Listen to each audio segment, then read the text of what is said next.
Fishing trips anywhere, anytime. FishingBooker.com. Midway USA brand product designers have one straightforward goal: develop high-quality, technically sound products and deliver them to customers at reasonable prices. If you are immersed in the shooting sports industry and pay close attention to every single detail, you know our products are built right and stand up to everyday use. Who has shooting mats and range bag systems to hunting clothing and just about everything for the outdoors? Log on and shop 24/7 with super fast shipping. MidwayUSA.com. Hi, I'm Matt, founder of Afuera Coffee. Coffee for the outdoors. Afuera means outside in Spanish, and we believe your coffee should be as exceptional as your outdoor experiences. We source specialty coffee, grown sustainably, sourced with care, and roasted on demand. No hype, no gourmet or premium labels, just the best coffee you've ever had delivered to your door. We roast, bag, and ship right here in the U.S., and everything we do has Mother Nature at the forefront of our decision-making, from compostable bags to recycled mailers and labels. Plus, we donate 5% of all sales, not just profits, to charities that protect and preserve the outdoors we love. Ready to upgrade your coffee and make a difference? Check us out at afueracoffee.com. That's AFUERA coffee.com. You'll find our full lineup of roasts, stories behind the beans, and more about the causes we support. Enjoy your next outdoor adventure with purpose and an incredible coffee in hand.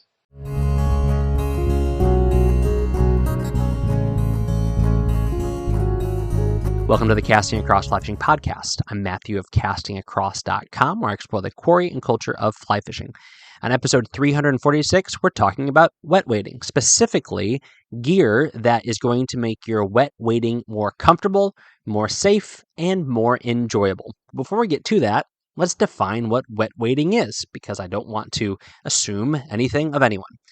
Wet wading is not when you are wading and you fall in and you inadvertently get wet. I suppose you are at that point wading wet, but you're not wet wading. What we're talking about here is purposefully choosing to not use any sort of apparatus like waders or any other waterproof gear to stay dry while you are fishing and while you are in the water.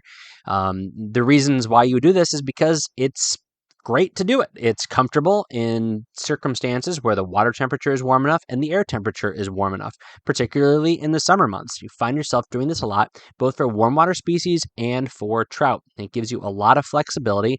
And personally, I will wet wade in those seasons anytime where the conditions are right and I'm not going to need to be in dry clothes right away after I'm done fishing. So if I'm fishing somewhere where I'm going to go out to dinner right away, it's easier for me to throw on waders than it is to completely change my clothes.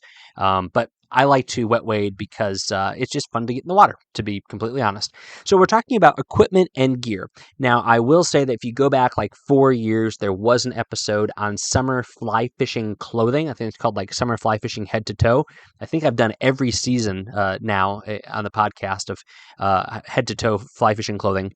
And so there are some aspects of this topic that were covered back then, but that's talking specifically about clothing. But today we're going to talk about wet wading clothing. And so there is some overlap, but we'll start with, I would say, the most important thing, and that is footwear. Now, earlier this week, and I'll mention this at the end of the podcast, I wrote an article about some footwear options that you have. So I'm going to run through that again here and kind of riff on some of those concepts.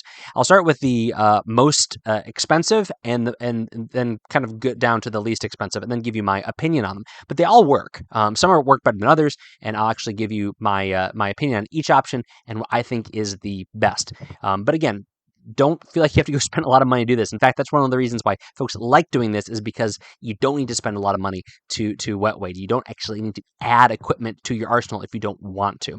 But the easiest one for somebody who's already fly fishing is you take your regular wading boot, assuming that you have stocking foot waders, so waders that terminate in a neoprene booty. Those wading boots that you have bought to go with those waders, you wear those. Now, you can just throw those on your feet and tie them up tight, but there's a good chance they're not going to fit super great because they are fit to you having a neoprene booty on when you put your foot in them and probably a thicker sock. So there's a couple things that I like to do. One of them is to buy a neoprene sock, and also to have a good pair of socks that I can wear underneath. Now, it's really, really vital. I mean, that maybe is hyperbolic language, but for these to be wool socks. Cotton socks are going to be disgusting after doing this for a while, and even polyester socks are not going to be super comfortable. A nice pair of wool socks that they're going to get wet, but your feet are going to be wet anyway. It's nice to have that cushion and not to have your feet rubbing against neoprene, or certainly not to have your feet rubbing against the inside of a wading boot, which are not designed for your foot. The pressure points in your foot to be rubbing up against anything. A lot of times they're like canvas on the inside, or even just other exposed kind of harder materials. If you have a wool sock and then a neoprene sock, you're getting all the benefits of the support, the stability, and everything else that comes with a wading boot that you already have, and it's going to be a great option. Now, the drawback is that a lot of times people enjoy the benefit of moving a little bit lighter and a little more easy when they're wet wading. You're not going to have that with a big clunky boot. It's a little bit, you kind of look like a anime character with his giant shoe and then your calves sticking out of it. But it works. It works great.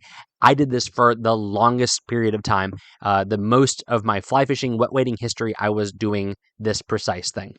The next step down, and this is actually my preferred method, what I would choose to do and what I do choose to do, and that is to buy a shoe that is specifically designed for wet wading.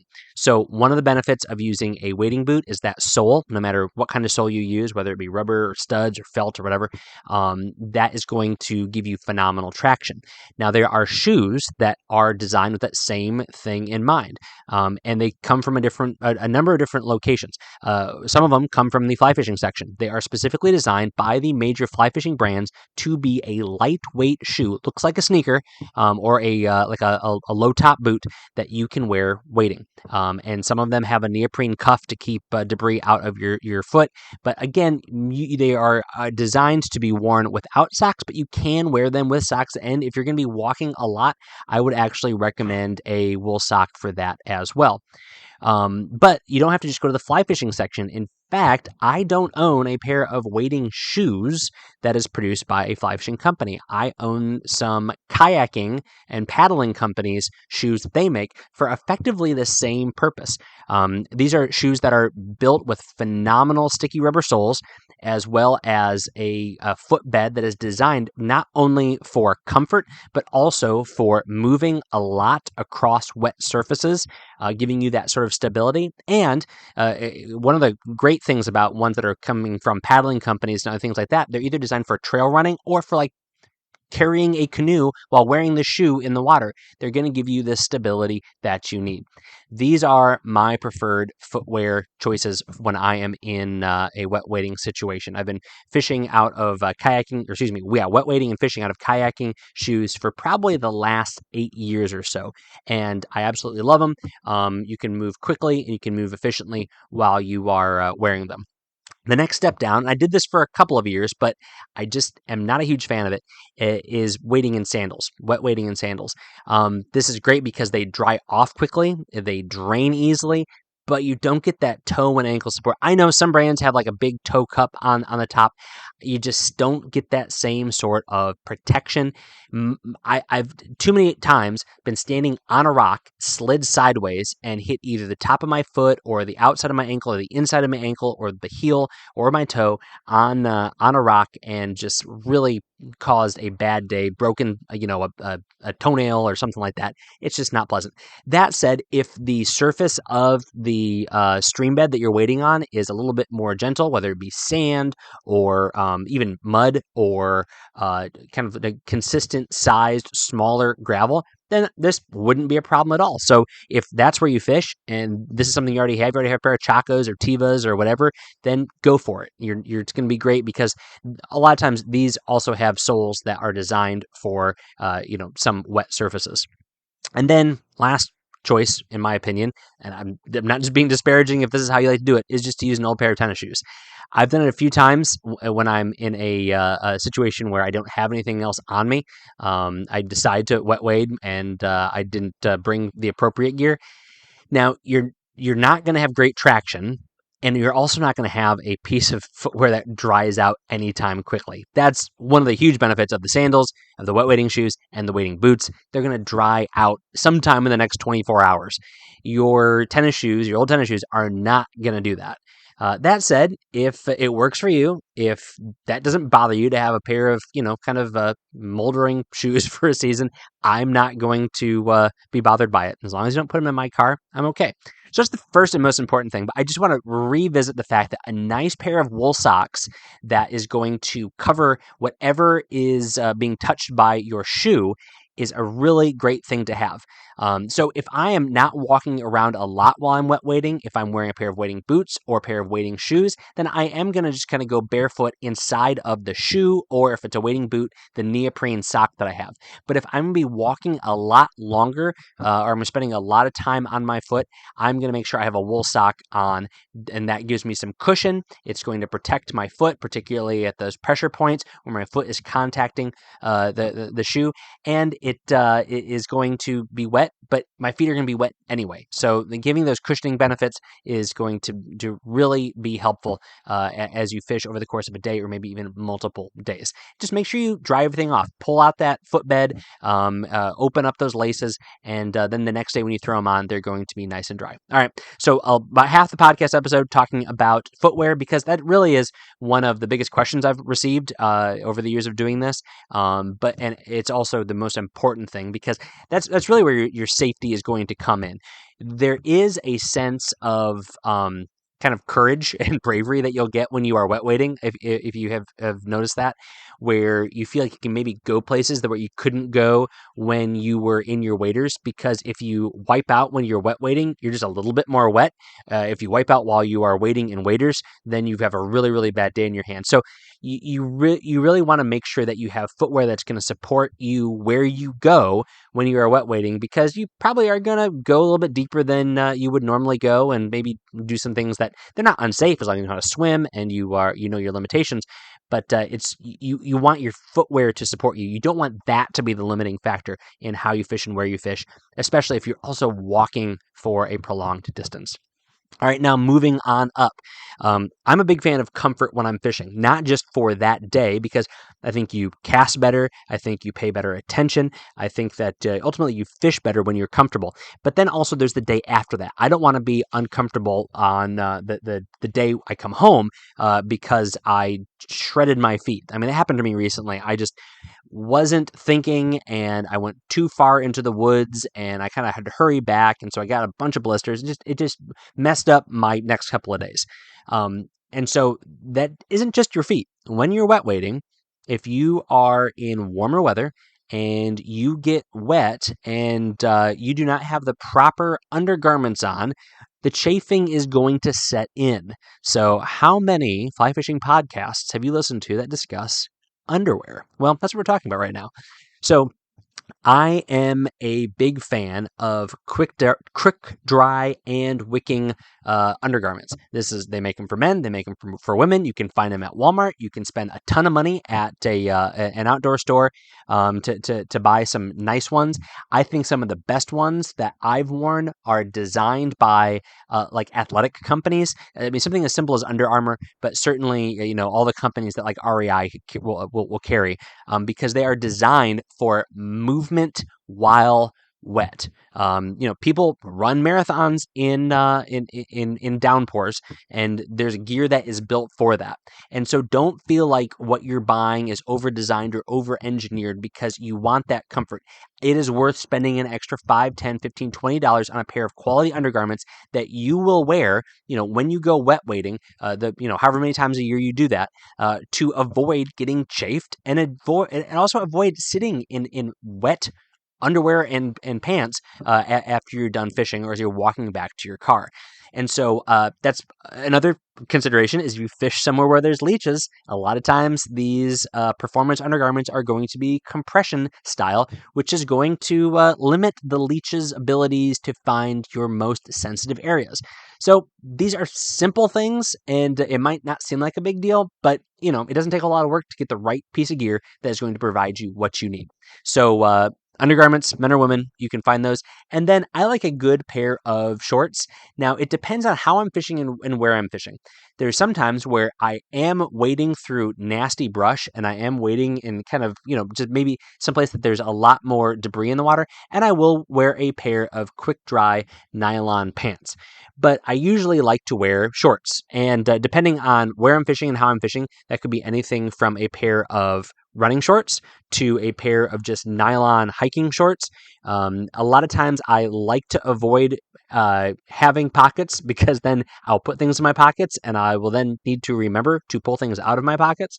Pockets are kind of here or there. It doesn't really matter that much. If you plan on only wading ankle deep, then it's great to have pockets. You might be able to get away with carrying all your gear in your pockets at that point.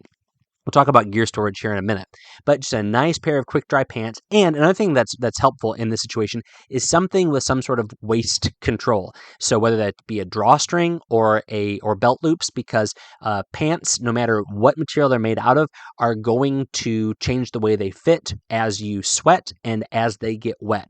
And so just throwing on a pair of shorts that doesn't have a drawstring or that doesn't have belt loops, and then as you wade, now all of a sudden you're dealing with your pants falling down. Again, how many podcasts that are in the fly fishing section are talking about your pants falling down this month? Probably not that many, but that's what we do here in Casting Across. So that is pants and underwear. Now, shirt.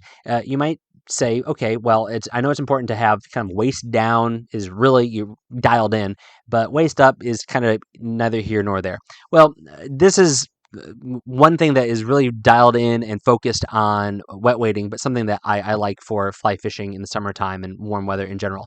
I like to have a shirt that's going to dry quickly, because as that shirt touches your pants, then it is going to absorb that water. We all remember doing the experiment with the celery and the colored water in elementary school to learn about how that works. Well, your shirt's going to do the exact same thing. So recently I wore a really nice, comfortable, long sleeve sun hoodie that is organic cotton, just super soft. But that thing did not dry off until probably 3 hours after my shorts, which were nylon, dried out. And so I had a wet lap for basically the entire drive home. Not super pleasant, not super smart. I chose comfort in the short term rather than comfort in the long term with that shirt choice. But having a nice, quick dry shirt, and then I prefer, again, this isn't so much wet wading, this is more of a summer thing. I prefer long sleeves. I don't like sunscreen. I don't like bug spray. And I think here's where the wet wading aspect comes in. If you are wet wading, you're probably getting more wet, then that sunscreen, that bug spray might come off a little bit easier. So if you are more covered up using a long sleeve shirt and a hood, then you're not going to have to wear that stuff as much as if you were wearing a short sleeve or going in a tank top, I guess, if you wanted to. So that is why I think that's probably the best choice if you're concerned about those things, as you should be. Also recently got a sunburn. Definitely not fun. All right. So the last major thing is gear storage when you're wet wading. You don't want to wear a fanny pack because, like I said, you're going to want to get in the water if you are fishing, and the water's comfortable. So my preferred gear storage option is a sling pack that allows me to carry my gear high up on my back. A fly fishing vest is going to get wet. A chest pack, it might be okay, but a lot of them are more oriented like center on your chest rather they're high on your chest. If there's an adjustable option, then that's fantastic. But this might just be me, but I'm thinking of some of my best wet wading experiences, and it's off the coast with a striper on as the waves are rushing into me and basically lapping at my chin. My sling pack is basically up on top of my shoulder at this point because I was casting on a rock, and now to fight the fish, I slid down the rock and I'm just standing in the water and the waves are coming over me. This is an awesome experience. You're basically fighting the fish like down at its level. Similarly, in some rivers down in Virginia, I just have some awesome memories of chasing carp and smallmouth and just putting myself into position to make a cast, catching that fish and then to fight it well, I'm in much deeper water. I'm up like past my navel, like halfway up my chest. And same thing, my gear is up high on my back or up high on my shoulder, and I'm able to fight that fish and be down in the water with it. Now, you might not want to go to those extremes, and that's not always how I fish. I mean, these are some exceptional moments that I can think of, but I like to have that option. And like I said, even I'm wading waist deep, I don't want to worry about my gear kind of dragging and bouncing in the water. So I like a sling pack that I can cinch up and have tight, so it's maybe sitting just below my shoulder blade on my off shoulder. And I think a lot of folks know that I fish out of Vitavu sling packs. They have a pack called the Inversion Sling, which is designed for being higher up on your back. That's the one that I use more often than not. I know there's a lot of other companies that make them. That's my pack of choice for these conditions. Another reason I like this one is that I don't like waterproof packs. I've mentioned that before on the podcast, because waterproof is great as long as water is not inside. But once water gets inside, now you have water that can't get out. Waterproof works, of course, both ways. So I suppose that if you are very, very diligent in making sure that waterproof zipper gets closed all the way, then a waterproof pack is great in this situation. I personally don't have the confidence in that kind of waterproof gear where I'm cool with my flies and my leaders and my phone and my keys and everything else being effectively submerged the entire time I'm fishing. Now, again, I don't want to make it sound like every time you're wet wading, you are up to your armpits and everything's gonna be underwater. But if you are waist deep, then or a little bit deeper, then that stuff is going to get wet. So again, that's just my preference. I think that gives you a lot of flexibility. It gives you a lot of options. You don't always have to have it hiked up super high. But in those conditions, when you do want to, effectively go swimming, then you are going to have a little bit more protection for your gear. So there it is. There's my wet wading primer for equipment. I will just reiterate, there is a false sense of security. Like when you are wading in waders, you want to make sure that every step matters, every step counts, that you are not going somewhere where you're going to get in too deep, because there is something in our heads of like, I'm not here to swim, I'm here to fish. And so it's not the same as jumping in a river and assessing the current and how you're going to swim. You're there to fish. And so your brain's not anticipating everything that could happen if you're going to go underwater. When you're wet wading, there is that false sense of security. So that's why I think footwear is so important. And I think that's why it's just, you want to be cognizant of your ability to swim, to navigate the bottom, and all of those things. As I always say, I think it is super important to have a good pair of polarized sunglasses, not so you can necessarily see fish and see structure for the presentation of your fly, but so you can see where you're stepping and where you're walking. Because the joy of wet wading can really go sideways if all of a sudden now you are swimming for your life. Yes, you don't have a pair of waders on to deal with, but if you weren't planning on going swimming, anytime that you are out of your depth is an issue. But again, those are exceptional things to keep in the back of your head. By and large, this is a really fun way to chase fish. It's one of my favorite ways to fish in the summertime, hiking up in the mountains for brook trout and just walking right into the creek, walking out into a river and making nice long casts, and just enjoying feeling that current and all the sunfish around your legs. It's a wonderful thing. So, did I miss something wet wading wise that you would recommend? I mean, part of the joy of wet wading is the minimalism. So there's not a whole lot involved. But if there's something that you like to use when you go wet wading, let me know. Matthew at castingacross.com. Would absolutely love to hear from you. Oh, and speaking of hearing from you, if you have not yet left a rating and review on Spotify and Apple Podcasts, go ahead and do that. That would be fantastic. I would appreciate it. If you have more direct feedback, let me know. Matthew at castingacross.com. This week on Casting Across, the first article was called Wet Wading Well. It was those 4 footwear options spelled out in a nice, concise manner, as well as a link to a great pair of socks in that article. Wednesday's post was the best collection of trout articles. This is a phenomenal book, in my humble opinion, that I recommended this week on YouTube. Hey, if you are not listening listening. You're listening right now. If you're not watching my book reviews on YouTube, you should definitely do that, and then and subscribe and check those out, because I think they are a great, like, even shorter form version of what I do on the podcast. So definitely check that out over at Casting Across. You can get a link on the website. You can get a link on social media, and of course, you can just go to YouTube and put in Casting Across, and then go ahead and subscribe.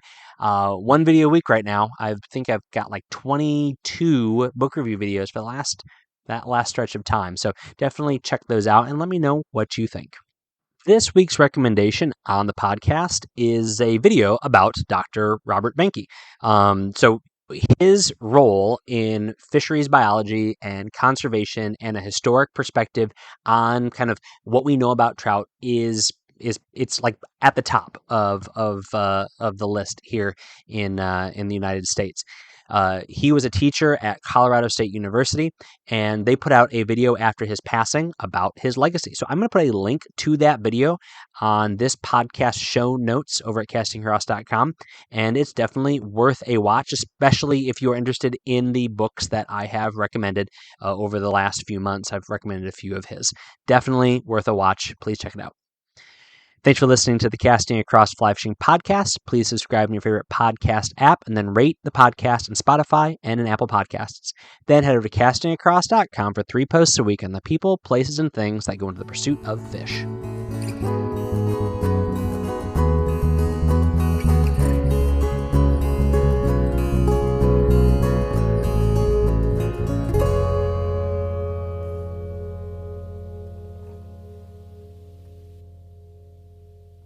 Want to plan your next fishing trip without the hassle? FishingBooker.com is the best way to find and book a fishing charter anywhere in the world. Whether you're chasing trophy fish or just looking for a family day on the water, Fishing Booker makes it simple, fast, and secure. With thousands of experienced guides, verified reviews, and 24/7 customer support, Fishing Booker takes the guesswork out of planning. Visit FishingBooker.com and book your trip today.